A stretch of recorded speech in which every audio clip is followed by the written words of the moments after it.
Mount Everest, first climbed by Sir Edmund Hillary and Tenzing Norgay 50 years ago. In celebration of this historic event, 5 amateur athletes from a variety of professions have won the unprecedented chance to stand on the top of the world. But this mountain demands a heavy price.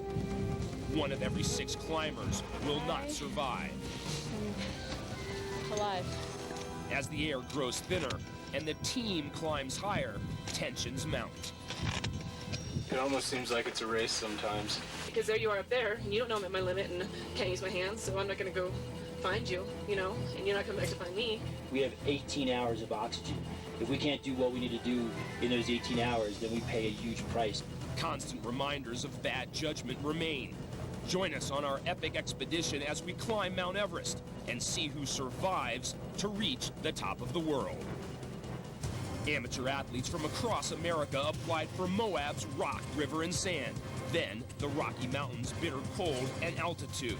Next, the Kalahari's burning sand, followed by Costa Rica's heat and humidity. Finally, Iceland's Arctic winter, all to earn one of 5 spots on the expedition team headed to Mount Everest. Mount Everest is located on the Asian continent and straddles the border of 2 countries, Nepal and China.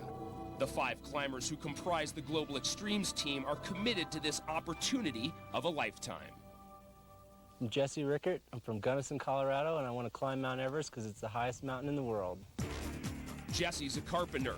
He and his wife, Holly, are raising their first child, a daughter, Brianna. A strong component to the climbing team, Jesse has already scaled the highest mountain on 4 of the world's continents. Holly has some qualms about her husband's climbing. I don't think there was really anything that could prepare me for something like this. And even when we first met, I remember telling my family, gosh, I just hope he never wants to climb Mount Everest. My name's Petite Pinson. I'm from Three Rivers, California. I want to climb Mount Everest because it's an alluring and magical piece of rock and ice. Petite is a spiritual force on the team.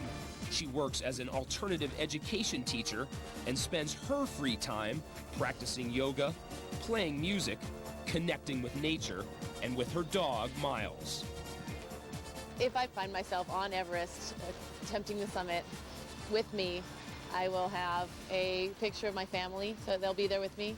Maybe even a lock of hair of Miles. Just a small collection of things from my close friends and my family. Hi, my name's Ted Mann. I'm from Aspen, Colorado, and I want to climb Mount Everest because it's the biggest mountain out there. Ted first considered medical school, but wound up embracing the outdoors. He plays during the day and waits tables at night. And in the wintertime, he teaches skiing on Aspen's fabled slopes. Now it's become a lifestyle almost, where it started just as one scared day up on Pyramid Peak. It's become, I don't know, almost an obsessive, compulsive behavior. My name's Colleen Inkin. I'm from Alma, Colorado, and I want to climb Mount Everest because life truly is different at 29,000 feet. Colleen is an experienced emergency room nurse, and though separation will be a strain, her husband, Rick, supports her exciting adventures. I think she's prepared herself in the last few weeks leading up to this, and having spoken to people that have been there, that she's ready. Climbing Mount Everest, 10% of it is physical and 90% of it is mental. And I know from being in the mountains that if you don't have the 10% physical, you're going nowhere. Troy Henkels of Eagle River, Alaska is the final member. A telephone line repairman, Troy has extensive experience in cold conditions. I think I'm just an average Midwestern boy, and well, what qualifies me to climb Mount Everest?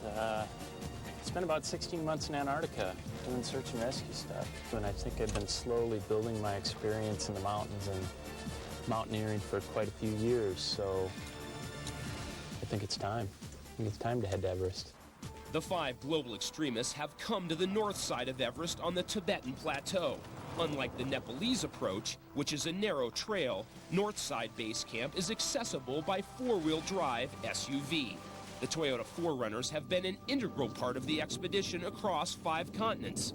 At 17,000 feet, Base camp is over half a mile higher than the highest point in the continental U.S.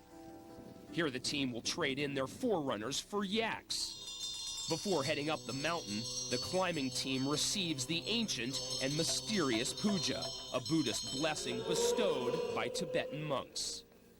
I'm definitely someone who tries to live in the moment, and the journey is more than anything. It's not just the summit. But I'm also someone who thinks there's two choices, yes or no, and I'm not going to sit here and say, no, I don't see myself standing on the summit. Yes, I do, and I'll go as far as I feel confident and safe and all these things. I'm definitely going to be pushing my limits physically, mentally, spiritually, all of that, and that's something I enjoy doing, and this is more than I've ever done. I like to see myself standing on top. I can't say I will or won't. I am just optimistic, and I'm going to plan for it and hope for it, but it's never a guarantee.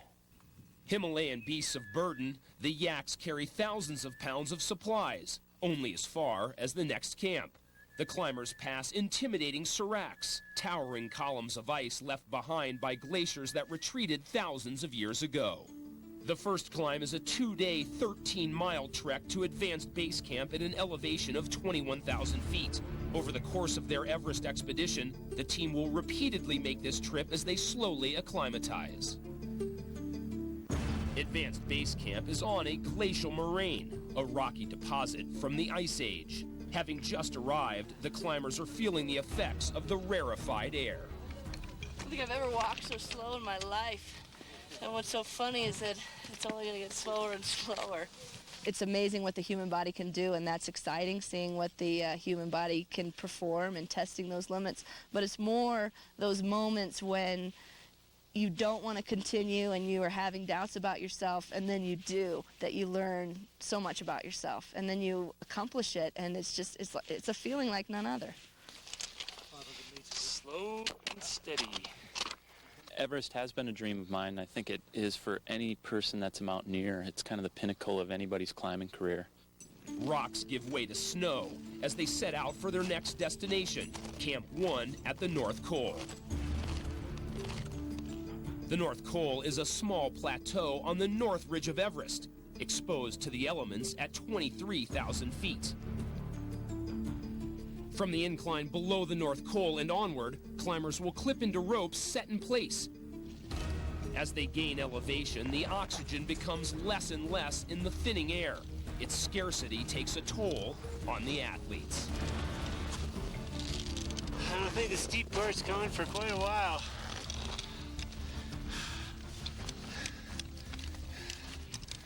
Good for about 15 steps. It's finally nice to get some crampons on and get in some ice and snow. Pretty wild terrain. Yeah, feeling good.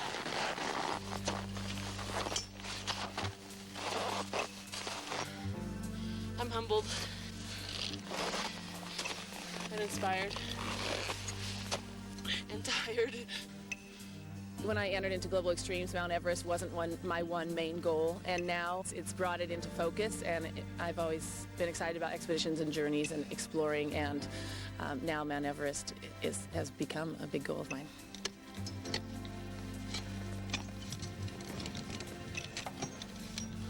The climbers use an ascender, a device which allows them to hoist themselves up vertical slopes. Expedition climbing guide Chris Warner has successfully led the way to the top of Everest before on this very same route. Jesse's a powerhouse, as you can see. Setting a blistering pace for the rest of us. The man has no pity for old people like myself.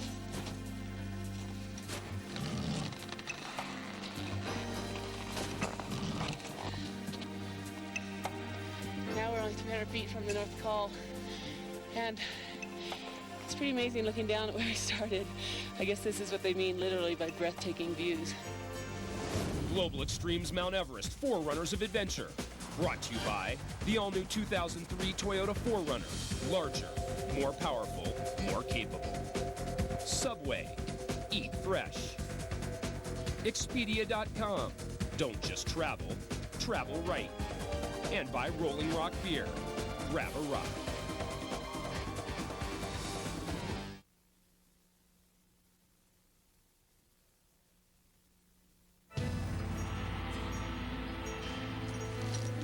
The effects of altitude on the human body are evident. The climbers' heart rates allow them to function at only half of their physical threshold, yet they are fully exhausted. I'm not used to dealing with probably 50% oxygen saturation. What's our elevation here? 23,000 feet. So at 23,000 feet, I'm getting a reading of 56% and a heart rate of 94. So, that's where we thought we'd be, about 50%. One of the greatest dangers at high altitude is high-altitude pulmonary edema. It can strike any climber at any time. The air sacs in the lungs expand with liquid. If not immediately treated, the climber will drown in their own fluid. Many expeditions carry a gammo bag. This simulates lower altitude, but is not always effective. An even greater danger is high-altitude cerebral edema, swelling of the brain. Though less common than HAPE, it is far more deadly. The only means of treatment is to immediately reduce the climber's elevation, or they will die.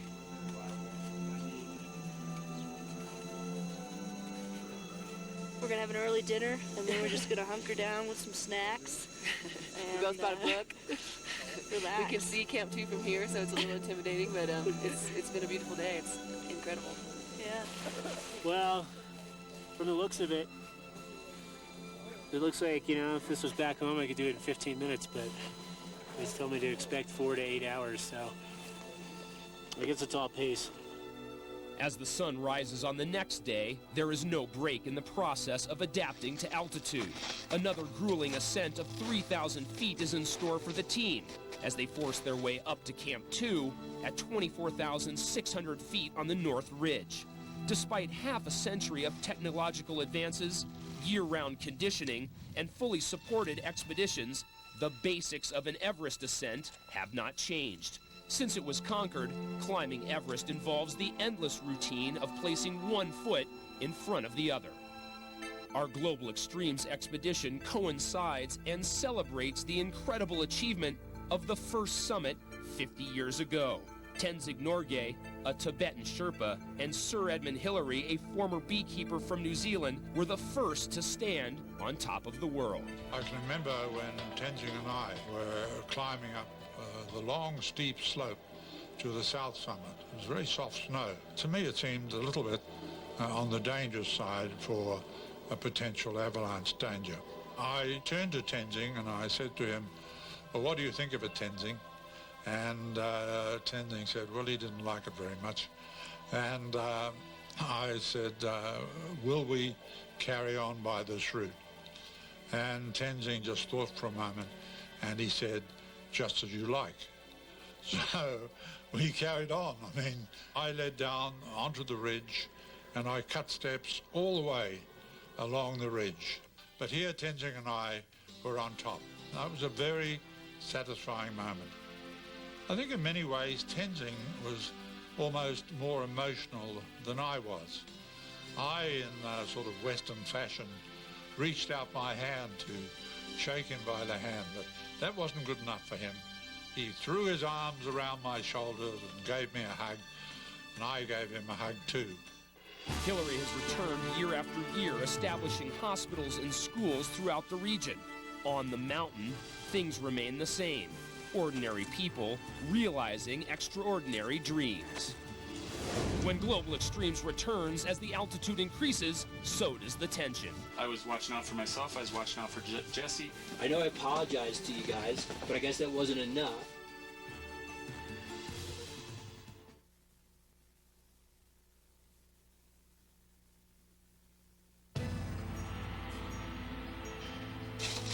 Sherpas construct Camp 2.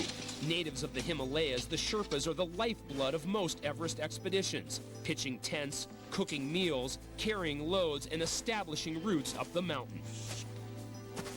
7,500 meters, which is about 24,800 feet, but I can't be judged on my math skills at this moment. I've just been informed that one of the Russian expedition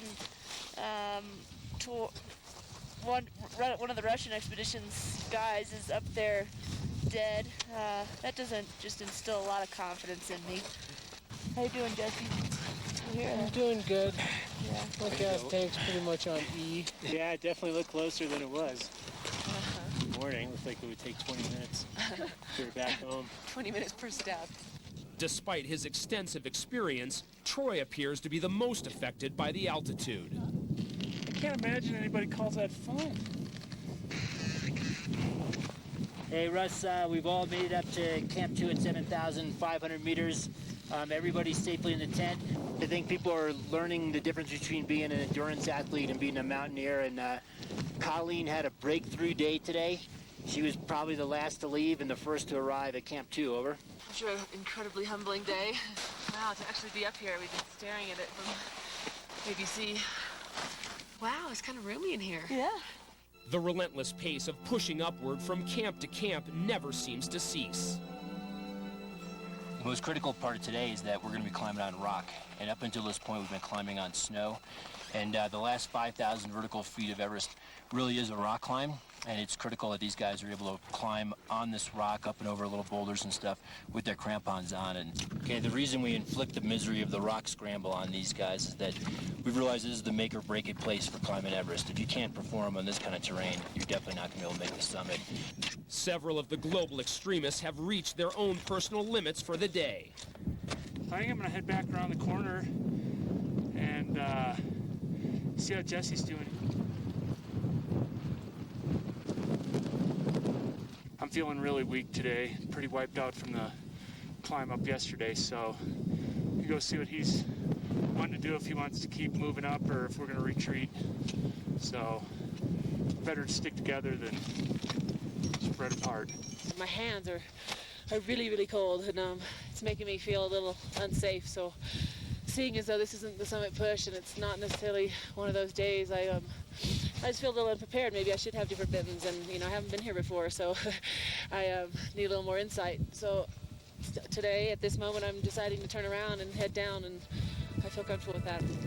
At this altitude, the climbers have yet to use oxygen. It's important they ascend and descend to build up their level of endurance. Even the strong find it difficult to operate at this height. It's just exhausting. I slept okay, but just had no energy. They call this the prize for the whole show, but it certainly seems to be one of the hardest, it's probably the hardest part of the whole thing. We had some crackers this morning.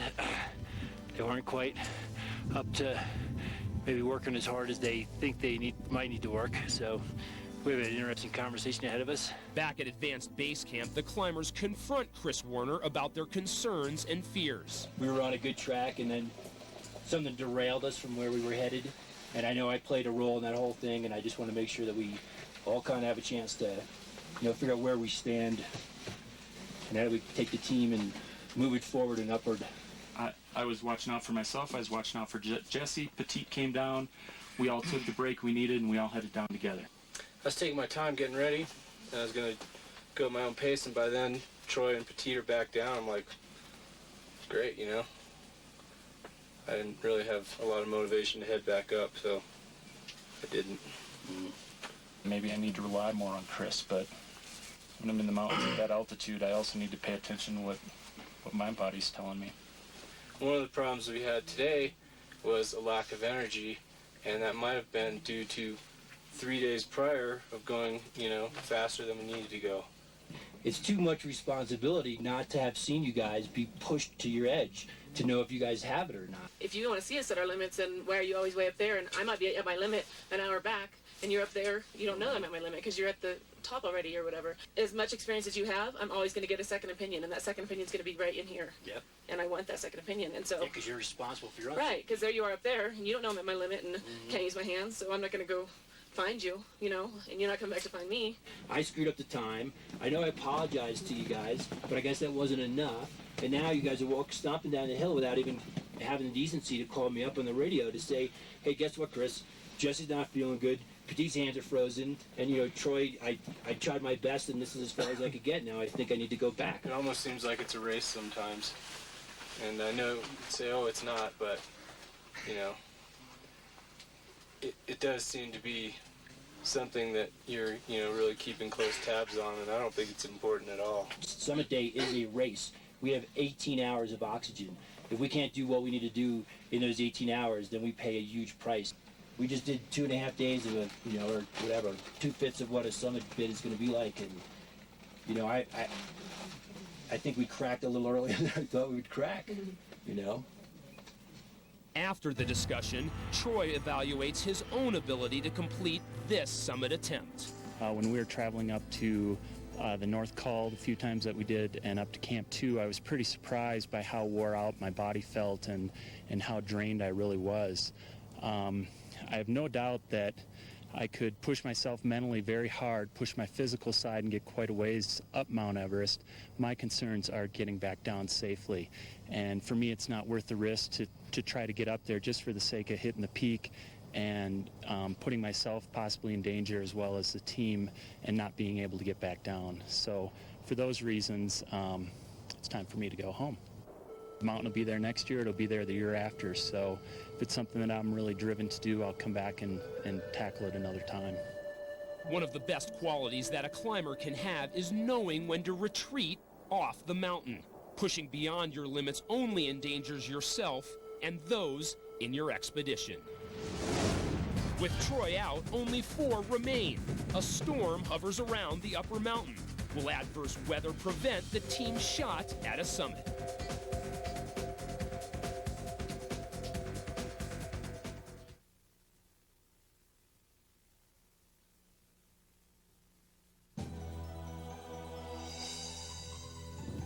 Weather moves in as a violent storm wreaks havoc on the Global Extremes expedition and others scattered around the mountain.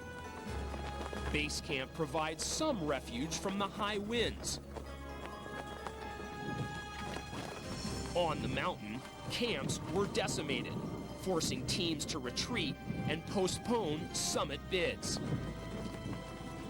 Expedition leader Russell Bryce recovers valuable supplies from a crevasse, and the Sherpas work diligently to repair the equipment, all in an effort to give the climbing team an attempt at the top of the world. The rope has been broken in the wind, so that has to be replaced. The rope to be fixed from 8.3 to the summit is still sitting at North Col, so it hasn't been carried up. We can wait for the ropes to be installed properly because I don't want to have to free climb the second step. Yeah, I think as a group, we'd rather wait and be patient and have a good summit window than rush and get up there in bad weather, obviously, because none of us want to have to come back. So now we're on to the real thing. We're going for the summit, but we don't know when. The repairs are now complete, and the expedition is ready to move back up the mountain, where they will again start their arduous task. It's an amazing night tonight, and it feels like the weather's getting better. It feels like the wind's dying. All these things are coming together, which is what we've been waiting for, so I'm excited. I think all our camps are back in place up on the mountain. We've got a good weather forecast coming up. It's now or never. I mean, it's time to go for it. I'm definitely a little anxious about what I'm going to experience when I return back up there, which is a different world. I think if it all goes our way, we're going to actually pull this thing off. The climb from Camp 1 at the North Col to the summit is a 4-day ordeal. The climbers gradually move up 1 camp a day, with the summit push from 27,200 foot Camp 4. Each day involves 6 to 8 hours of inching up the mountain. With each step, the air gets thinner as they enter the death zone, life above 26,000 feet. It's 9:15 a.m. We're just heading out from the North Col up to Camp 2. It's a beautiful day. There's some wind going on, but we just got to see a line of people actually near the summit, so that's quite motivating. My legs are tired, but I'm happy.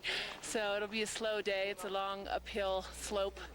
But I'm psyched. This is it. This is the culmination of all these things we've been doing. It's the extreme of the global extremes, and here we are. I'm already hot, so climate control is going to be a big deal today. I can see snow and wind blowing off the summit. It's magical, and going to try and just keep a positive head and take 1 step at a time. It's Camp 2. Each climber carries roughly 40 pounds of weight in their backpacks. 1 pound at sea level feels like 3 at altitude. Final spot, or final thoughts. 100 yards here, we'll actually be on the mountain. It's about time. And he's ready to get it done. We're coming home. Feeling good. It's good to be heading in the right direction. And we've got a whole lot of people we're following today. On Mount Everest, the traditional climbing month is May, after winter's grip on the mountains is loosened, and just before the onslaught of the monsoon, the rainy season, which translates to snow on the upper flanks of the mountain.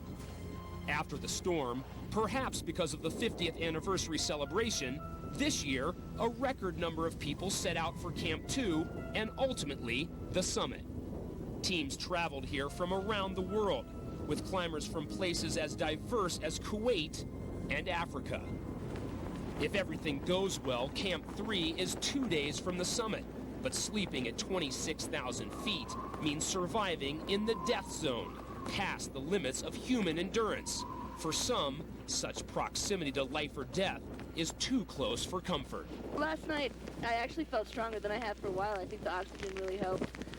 But I just kind of decided that if the weather wasn't clearing, that there wasn't much reason in me going on to Camp 4. I feel pretty confident I could get up there, plug away. But there's no reason in me going to Camp 4 if I don't feel confident I'm going to go for the summit in this weather afterwards and put other people in jeopardy. Now there'll be more resources, more oxygen, things like that for folks up there. And, I'm not the most technical climber. The only way that I would really push myself on summit day is if we did have a bluebird day. And right now, my instincts are telling me no.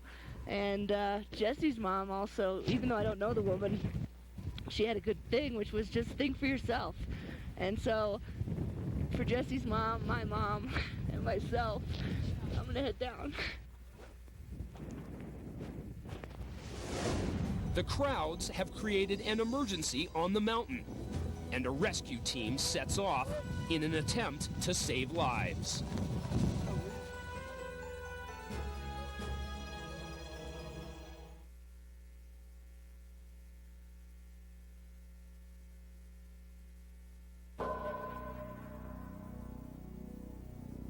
Overnight, high winds have moved in on Everest's upper slopes. So here we are at 26,100 feet on Everest, and the site of Camp 3 is what's considered the death zone now, 26,000 feet.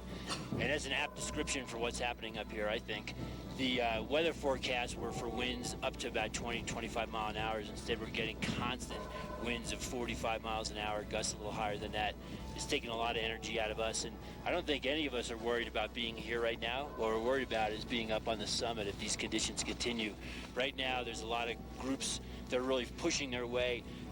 They want Everest so bad that they're willing to take some extra risks, and that makes me nervous, of course, because we don't want to back clean up for those guys. And I think it's kind of provided an opportunity for some of us in our team to show that they have a little bit more maturity than maybe just your average Everest summiter. They realize that their life has a lot more fun balance in it than just tagging the top of this big pile of rock.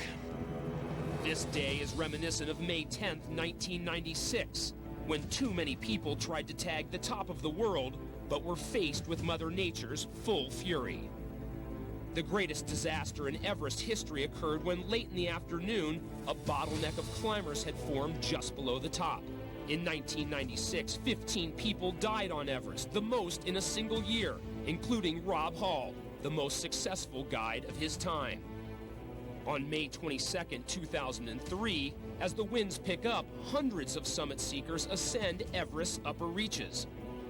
Climbing on the north side includes scaling a 90-foot rock face, a technical and complex task. Unfortunately, people come here with different skill levels, and some are forced to rest out of sheer exhaustion after meeting the technical challenges. On this day, clogging the route and causing a backup of almost 3 hours. Numerous expeditions would reach the top of the mountain, but would run into trouble on their descent from the summit. The weather closed in, and a bottleneck was created, further complicating the team's descent through the technical sections of the mountain. In need of help, teams radioed down to expedition leader Russell Bryce for assistance. Got a couple guys going to the call, so maybe we'll hit your camp beforehand and pull some bottles. Yeah, I mean, I think that we've just got to go and help right now, Evan. Yeah, but we don't have the resources, Russ. We don't have the sleep bags, we don't have the inside pads, we don't have anything, over. No, Chris, I understand. But have the other guys come in as yet? If they haven't come in, then obviously we need to go out and help them all, Evan. Absolutely. Chris Warner and the camera team, all Everest veterans, head up the mountain for a rescue. Suddenly there's someone in our tent, and we had to, give them the oxygen that we were going to use, that I was going to use for the summit, and everyone was working together to keep these people warm and healthy and alive. After aiding victims throughout the night, members of the team helped bring them down to Camp 1 at the North Col.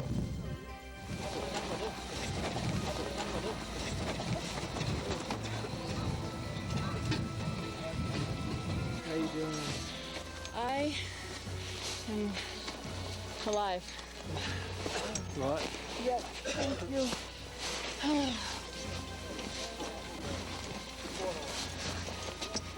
Hey, Jess. You missed it again, mate. Welcome back, bud. Good job, man. That was a long day. During the rescue, Chris Warner was hit in the head with an oxygen bottle, forcing him to leave the expedition. And then we just decided to go as fast as I could, go down, and then Mark and I hit a point where I just started to almost pass out, so I get a fever and ringing in my ears, and felt like my blood pressure was dropping or something. I couldn't stand up. I just kept sitting down. So, but anyway, keep moving. That's a trick. I had no intention of dying up there. It's too cold. You extra blue piece of stickers for this, by the way. I have my toes, 10 fingers, and a nose. I promised to come back with those, and yeah, I mean, I went to bed feeling really strong and imagining all the steps on the way up, and a few hours later, was a bit chaotic, and then I was very, very cold and scared and all those great emotions, and it was very real. And it's not about winning or summiting, it's about humanity and respect for nature, and here we have it, big slap in the face. So just happy we're all safe. Russell Bryce embraces several of his hardy Sherpas, the unsung heroes of the mountain. The Sherpa call the mountain Chomolungma, which means Mother Goddess of the Earth. After participating in the rescue, the athletes look within. Stay with us as we chronicle the climbers' attempts to head back up the mountain.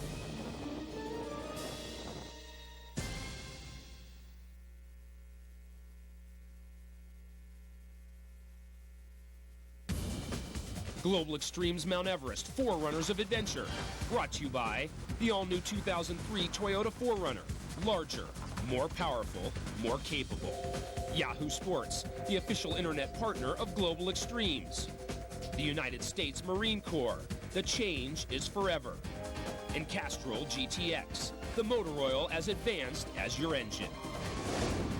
That next morning, the most amazing sunrise I've ever seen in my life. I felt pretty strong, so I didn't go on oxygen at all to head down, and wow, I was exhausted very, very quickly, and right away we ran into another man who was wearing no gloves and was delirious, and had no one helped him, he would have died. And it seemed that quite often I would pass people and wonder if they were sitting there, waiting to die, or how they were doing, but I didn't have enough energy really almost to say, how are you? I could see how people sit down and kind of just fall asleep and stay where they are, because it's that exhausting. It's amazing. It's all these things, but it just, it's not a place where humans are meant to exist. I mentally am finished with this part of the journey. I got a lot out of it. I'm fulfilled. Frustrated, yes, but I won't regret not going back up now. I was there and I felt strong, and I know I have it in me, and that fulfills me, and just the power of being here fulfills me. I'm done. So long for now. Chamalangma. Although it's just Jesse and I, down from the initial 5, just the 2 of us, I think we're both looking at it even more optimistically than we did our first attempt. This is the Toyota Inspirational Snapshot, brought to you by the all-new 4Runner. Get the feeling. We've seen the route.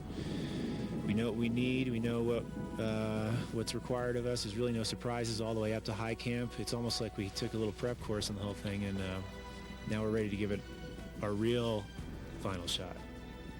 I think our rescue effort, hopefully maybe it'll have helped us.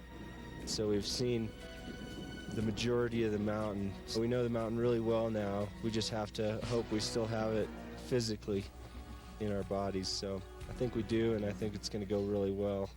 Veteran climber Mark Vetu assumes the role of climbing leader, replacing Chris Warner, who was forced out due to his injury. It's now after 1 a.m., and the climbers get set to embark on their journey. This is their second and final shot at clinching the summit. 140. Hey, Jake. Jake. We still haven't even gotten. At this time of day and at this altitude, it's around 0 degrees Fahrenheit. But because of the lack of oxygen in the air, their bodies are hardly producing enough heat to keep warm. Using supplemental oxygen for the upper reaches of the mountain not only assists the climbers with breathing, but also helps prevent the onset of frostbite. It's May 30th, and the Global Extremes team is pushing for the top at the extreme end of the Mount Everest season. We've had such a hard time this year with the weather and our rescue efforts and everything. It's gotten to be more than just going for the summit. It's become quite an ordeal. So hopefully Ted and I can pull it off. You know, I can't say with absolute certainty I know everything that can happen up there. So just that little unknown factor is always going to be in the back of my head, reminding me, you know, not to get complacent and always just be on my toes. By the time dawn breaks on Everest, Ted and Jesse have been climbing for 3 hours. The team is accompanied by 4 climbing cameramen who are broadcasting the pictures live back to base camp. These incredible images are unprecedented, the first time we have seen an expedition documented in this manner. The climbing team reaches what is called the first step, where the technical climbing begins on the northeast ridge on their way to the summit. The breathtaking panorama of peaks stretches for hundreds of miles throughout the Himalayan mountain range. This view is from Mushroom Rock, as the climbers now begin their traverse towards the second step, the most technically difficult part of the climb, at over 28,000 feet.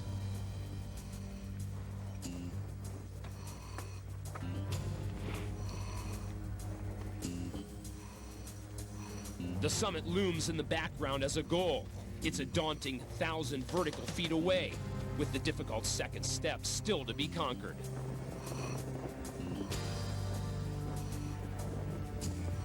The crampons the climbers are using for the snow make it extremely treacherous on the loose rock sections of these traverses. Upon reaching the second step, Ted and Jesse must climb the infamous Chinese ladder, an aluminum ladder installed on the face of the cliff by a Chinese expedition in 1975. My biggest concern is just not having the energy and, you know, not being able to stay, you know, nourished. And if you don't, you're going to lose your energy and you're not going to have the drive or the energy to get there. It's not hard. It's just the breathing. Yeah. They have to climb the ladder one at a time. If there are too many climbers in the area, it can create a bottleneck, as it did a week earlier, resulting in the rescue of numerous individuals. Above the last step is the summit ridge, an abrupt path to the roof of the world.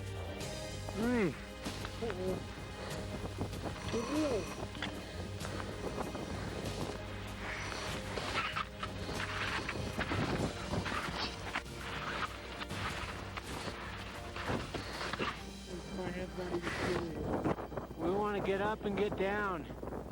Slow down, Jesse. Who said that, Ted? Yeah. Yeah, well, the wind's going to pick up. It's been a long time out here. If we reach a summit, that means it's finally time to go home, and I think that'll be what I'll be feeling the most, because I feel like I'm ready for it now, but we still have to get this one last thing out of the way.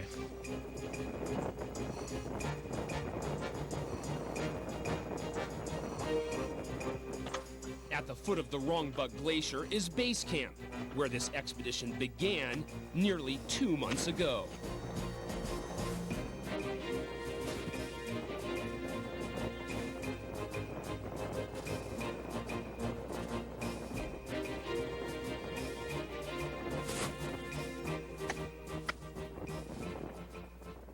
One final snowfield at a 35-degree angle, and the summit will be secured.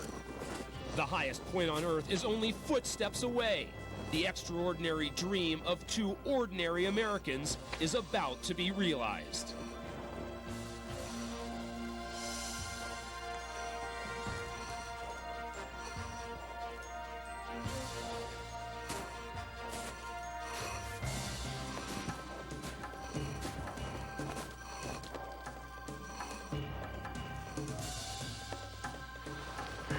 Hey guys, good work. Yeah, likewise. Right on, Jesse. Yeah. Man, we were throwing the towel in on me. I believe it. We're on top of the world. We're up here. The only people that are up here is just our team. It's Ted and I and the Sherpas, one cameraman, Jake. This is amazing. I know we're only halfway to stage, but it's 8 o'clock in the morning and we're doing great. Believe it. So many hurdles. A week ago, seemingly like we were all just headed home. They said we couldn't come up here 7 days later. Here we are. We were in destroyed tents 2 nights ago. Lousy weather reports. Kind of just sort of thrown it up. Ted and Jesse stood on top of the world May 30th, just 2 weeks ago. It culminated a journey that spanned 5 continents, away from loved ones for 6 months. Spring 2003 was an incredible season on Everest. Records were broken. Some people were injured, while others never made it home. The day before Ted and Jesse's summit, Sir Edmund Hillary was in Nepal to celebrate the 50th anniversary of the first ascent. He has called for a moratorium on the mountain. He pleads to give Everest a rest. Perhaps Hillary is right, or at least the number of climbers should be regulated so as not to lead to injury and death. Whatever the outcome, one thing is for certain: Mount Everest will continue to stand tall as the highest place on Earth.